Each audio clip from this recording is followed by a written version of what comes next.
Hello, I'm Tim Smith with the Adams County Historical Society, and welcome to another Monuments Monday. Today, we're going to talk about one of the lesser visited monuments. And this monument that we're going to visit is associated with the 64th New York Infantry. This is one of the regiments at the battle, and if you remember from our previous videos, a regiment at Gettysburg is about 300 men. That's the average size of a regiment. This is part of John Rutter Brooks' brigade, and a brigade is about 1,500 men.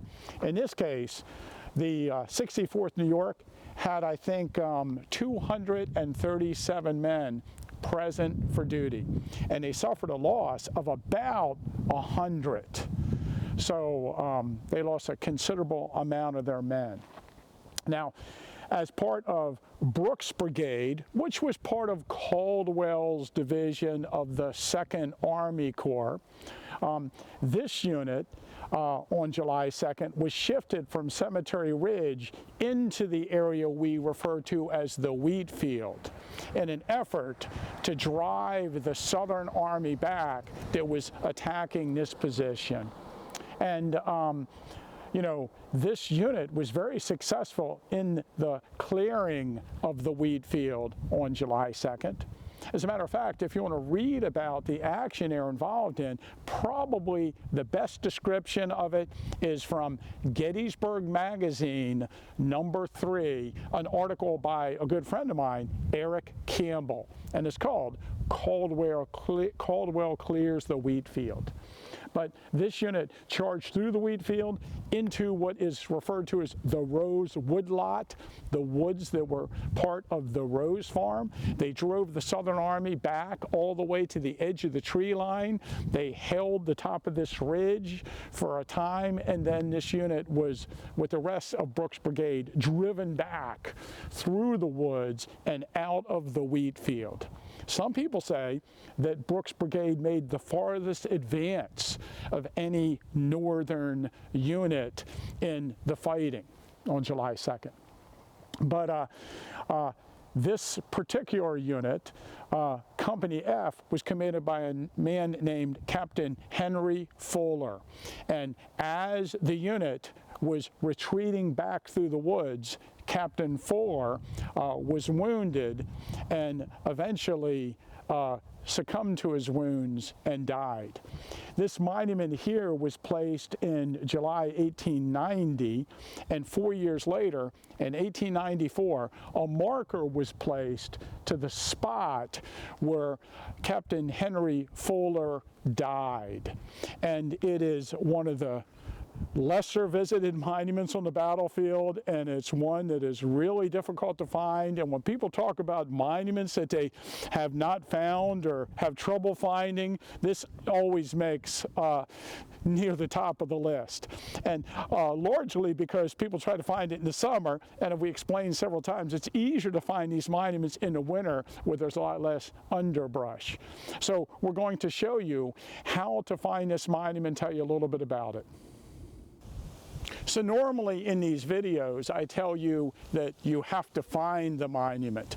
But since this particular marker is so difficult to find, and it's probably the marker in which the most people have asked me how to find it, I thought that I would show you how to find the marker today. First of all, you have to drive around onto Brook Avenue. I love this avenue. It comes off of Sickles Avenue across from Ayers Avenue, and it comes down and it loops around through the Rose Woodlot.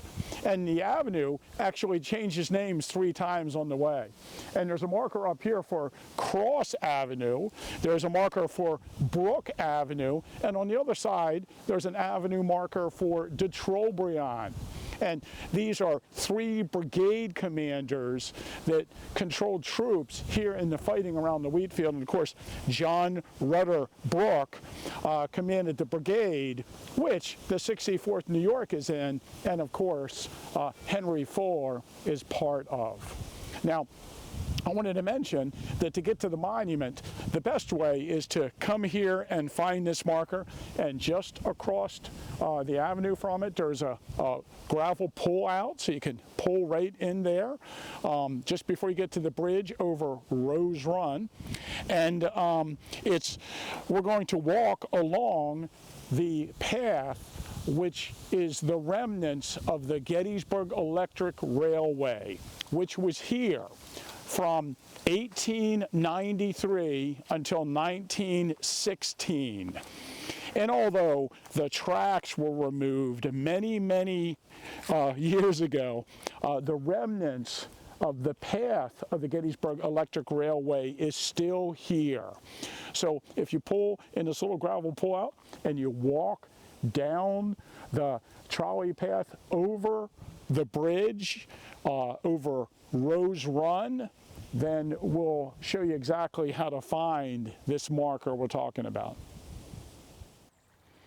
So part of the charm of walking this trolley path is you can still see the remnants of the Gettysburg Electric Railway. And again, it was constructed in 1893 and it was active until 1916. And the abutments of the bridge over the stream are still here. Now, I mentioned Plum Run. So this is really Rose Run. And Rose Run eventually runs into another stream coming down through the Valley of Death, and of course that's Plum Run. So you could call this a part of Plum Run, but Rose Run and Plum Run eventually intersect just south of Devil's Den. So we're in the middle of the Rose Woodlot. Of course, part of the Rose Farm on the second day's battlefield. And, you know, coming back along the old trolley path, it's fascinating to look through the woods. And again, we talk about this all the time. Coming out to the battlefield in the winter, when there's very little underbrush and the leaves are off the trees, you can see hundreds of yards through the woods, and it gives you a much better appreciation for the terrain features. Like, for instance, Brooks' brigade, when they charged through the Wheatfield and then over Rose Run, had a considerable distance through the woods and up this hill and rocky ledge. And I can actually look up and see the monument to the 64th New York that we're talking about. And you probably can't see it on camera, but it's something you can see here. So if you come down here, you can really get an appreciation for the ground that they covered in the charge. Now, let me show where we are. So if you leave Brook Avenue and cross the bridge, and that's a more modern bridge on the trolley path, part of this trail that today is, you know, used considerably by people walking the battlefield. You walk about halfway up into the woods between Brook Avenue and beyond us, de Trobriand Avenue, and there's a path that goes back through the woods. And, you know, this is one of those things that might be kind of difficult to find. But the marker for Henry Fuller is about 30 or 40 yards just east of the trolley path. And I can actually look back through the woods and see it, but that's because I know where it is. Okay, so we finally made it back through the Rose Woods to the marker for Captain Henry Fuller. And the marker is along Rose Run here, or a branch of Rose Run. Of course, you know, again, Rose Run leads into Plum Run over at a juncture just south of Devil's Den. And of course, both of these streams, you know, form Plum Run, and that runs into Rock Creek, which eventually runs into Marsh Creek and eventually into the Monocacy River and down into the Potomac. but you might see it referred to as Plum Run in some accounts of the battle, because it is kind of a branch of Plum Run. Now, so Henry Fuller, this marker sort of marks the spot where he died. And we have a number of accounts that describe this. At the Gettysburg National Military Park, there are vertical files on each regiment. And a couple of the accounts I'm going to read now actually come from those vertical files. So, you know, licensed battlefield guides have access to the park library, and we can research different regiments in the battle. This account is by Captain Rodney Crowley of Company B and 64th New York. And this account was written or given as an address on August 21st, 1894 in Randolph, New York, in Cattaraugus County, New York, at a reunion of the members of the 64th. And they talk about the fighting here. General Brooke and Colonel Bingham rushed along the rear from the right, shouting, "Up, men, and go forward." The fire from the rebel muskets was very hot. Captain Fuller of Company F and the captain of the colored companies advanced out in front, crying, "Forward, men, forward!" And the whole regiment generally lined up and advanced. Here, part way down the slope to a streamlet, Captain Crowley was severely wounded in the left knee. The advance was kept up impetuously, the rebels being driven out of the Wheatfield across the brook and dislodged from a ledge of rocks in the edge of Whipple's woods and forced through the timber. A couple things let me mention right here. First of all, I love how he refers to himself in the third person. I think I might start doing that. Now, the other thing I want to mention, he calls it Whipple's Woods. William Whipple purchased the Rose Farm, and in the 1880s, he was a tour guide around the battlefield, and he ran sort of a bed and breakfast out of his house, which was the Rose House. In the 1890s, when the electric railway was placed here, in 1893, Whipple opened up Whipple's Woods, and there was an amusement park here at that time. The amusement park had a large dancing pavilion. It had picnic tables and benches and a little restaurant. And in the summer months, starting in 1893, he was very successful at this park that was established right here. And we'll talk about why that's important in a moment. Continuing his account,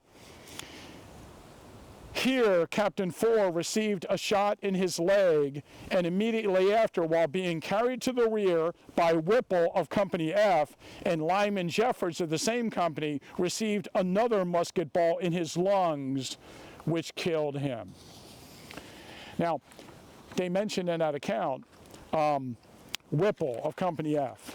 And as luck would have it, George Whipple actually has a reminiscence of the battle, which is quite extensive.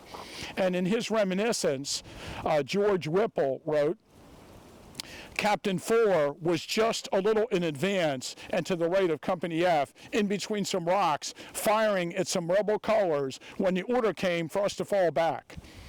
As Fuller rose to his feet to move with us, he fell wounded near my feet.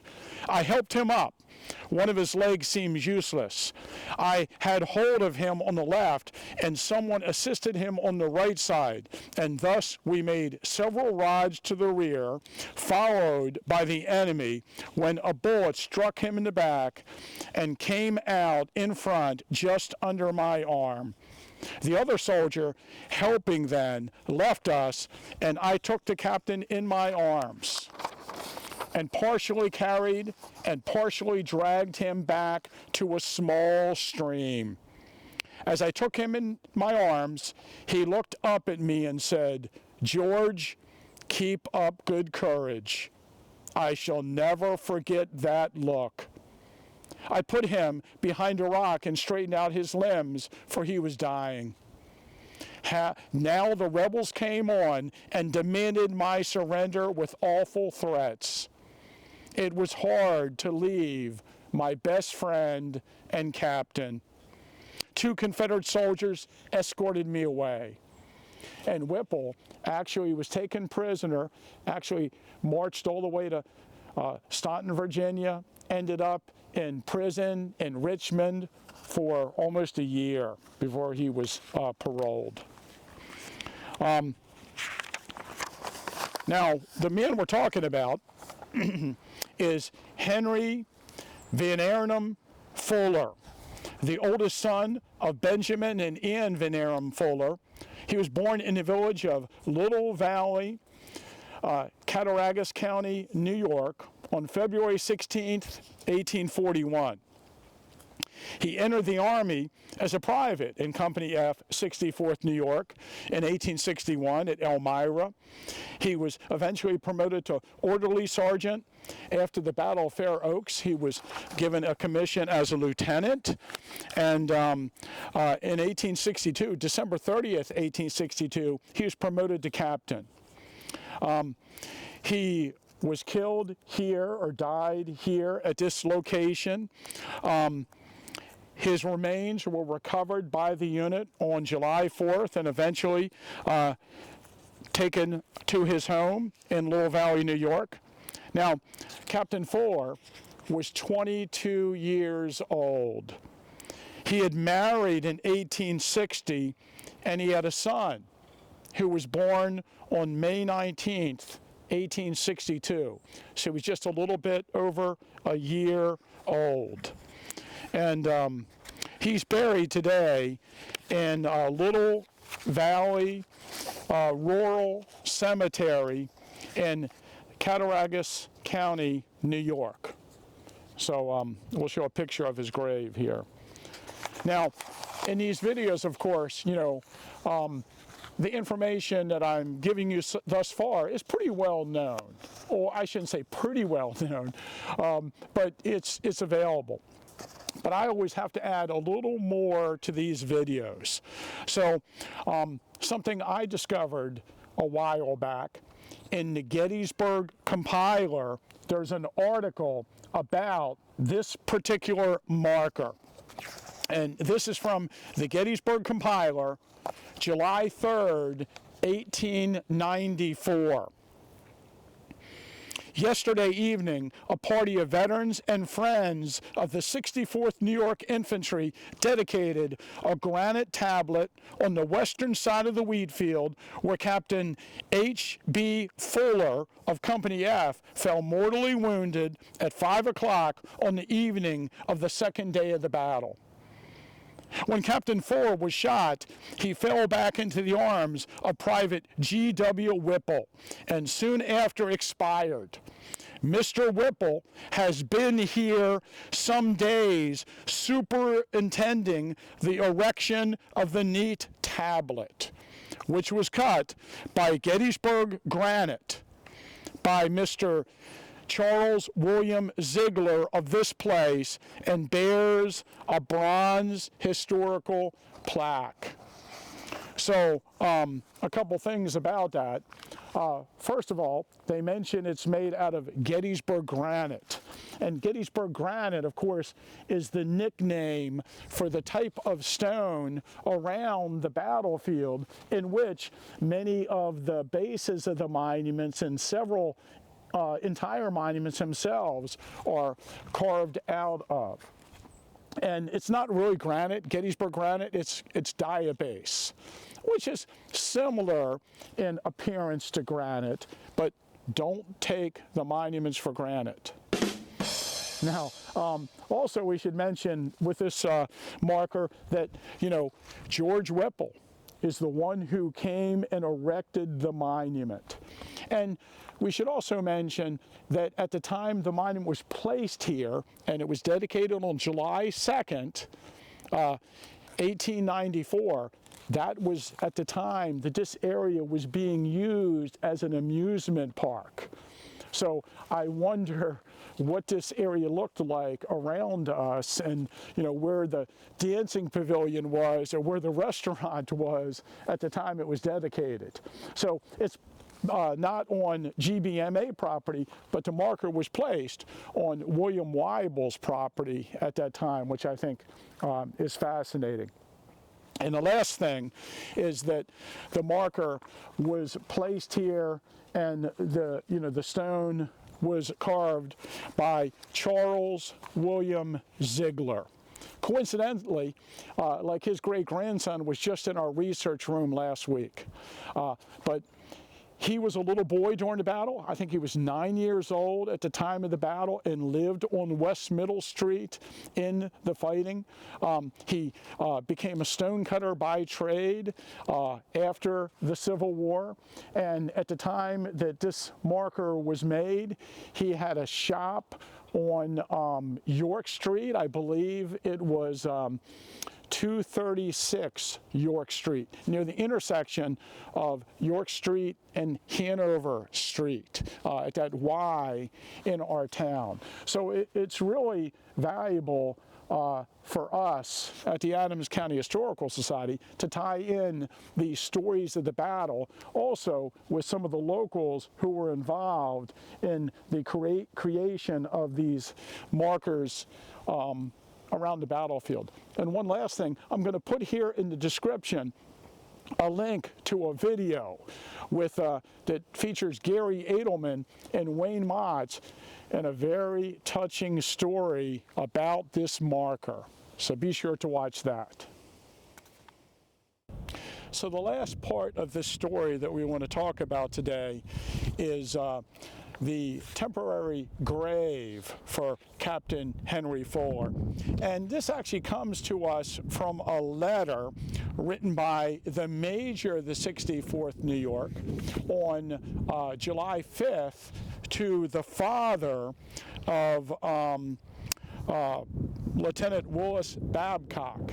Now this letter, a transcription of it, is in the collections at the Gettysburg National Military Park, so it's in the file for the 64th New York. And I've known about this letter for years and years. But we'll talk about that in a moment. So according to the letter, on July 5th, 1863, yesterday was a sad day to us. We buried our dead. Your brave son, Lieutenant Willis G. Babcock, has fought his last battle. He sleeps by the side of a great rock covered by a running vine just in front of our breastworks. We buried him on the farm of George Weichert, back of his stone house. He lies to the right of Captain Fuller of the 64th. At the head of Captain F's grave, I cut this mark, and he puts an X on there in the rock. We put up headboards to each grave, cutting the name. We today built a fence around the two graves. Mr. Weichert's post office address is Gettysburg, Adams County, Pennsylvania. He lives about 2 miles south of the village. He will protect the graves. And I got to tell you, I've always, like I said, I've known about this letter, for many, many years. And I spent a considerable amount of time looking for a rock that had an X on it somewhere near the Weichert house, and I was not able to find it. But in 2013, one of our guides, Richard Rigney, actually noticed the letter, noticed the inscription. He spent time looking for it, and he did find the rock. And here's the rock right here. And it's not an X on it, but there's kind of a circle with some markings on it. And maybe that's we'll show a photograph here of it so you can kind of get an idea what it looks like. And so Captain Fuller's body undoubtedly was buried here and then later recovered and moved back to his hometown in Little Valley, New York. Remember, if you like the content that we put up on our YouTube channel, please like and subscribe, and perhaps share this video with your friends.